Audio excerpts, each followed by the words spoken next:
உப்பு உருண்டை செய்முறை. 2 டீஸ்பூன் கடலைப்பருப்பு எடுத்துக்கோங்க. 1 கிளாஸ் அரிசி, சாப்பாடு அரிசியே எடுத்துக்கோங்க.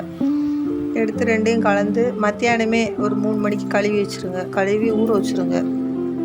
ஊற வச்சுட்டு சாயங்காலம் ஒரு 6 மணிக்கு கொஞ்சோண்டு காஞ்ச மிளகா கட் பண்ணிக்கோங்க. கொஞ்சம் போடுங்க. தேங்காய் ஒரு அரை முறி எடுத்துக்கோங்க, கீறி வச்சுக்கோங்க. தேங்காய் போதும் தண்ணி ஊற்றாமல் அரைச்சிக்கோங்க. அரைச்சி ஒரு தட்டில் கொட்டிக்கோங்க. அதே ஜாரில் அந்த அரிசியை நம்ம ஊற வச்சது கடலைப்பருப்பையும் போட்டு அரைங்க. கொஞ்சமாக தண்ணி ஊற்றி அரைங்க. ரவை பதத்துக்கு அரைக்கணும். ரவை பதத்துக்கு அரைச்சி கிண்ணத்தில் கொட்டிக்கோங்க.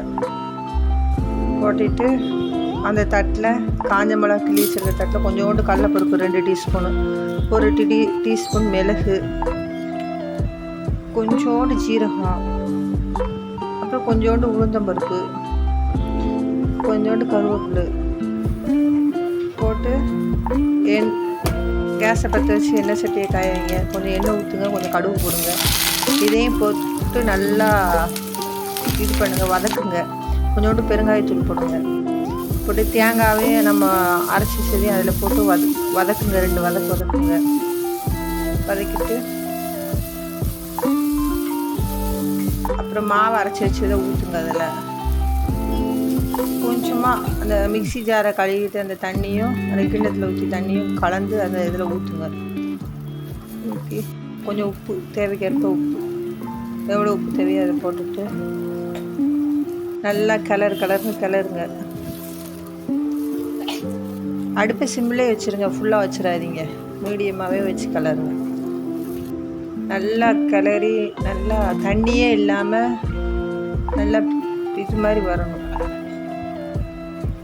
ஏடு படிஞ்சு வரணும். பிறகு அதை இறக்கிடுங்க. அடுப்பை பற்ற வச்சு இட்லி சட்டி வச்சு கொஞ்சம் தண்ணி ஊற்றி வச்சுருங்க.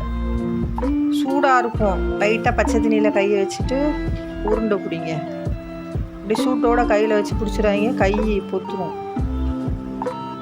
பிடிச்சிட்டு அங்கே இட்லி தட்டில் ஒரு துணியை போட்டு தட்டை வச்சுட்டு அதில் வச்சு எவ்வளோ முடியுமோ அந்த தட்டில் வைக்க முடியுமோ அவ்வளோ வச்சுட்டு மூடி விட்டுருங்க. ஒரு 10 நிமிஷம் வேகட்டும்.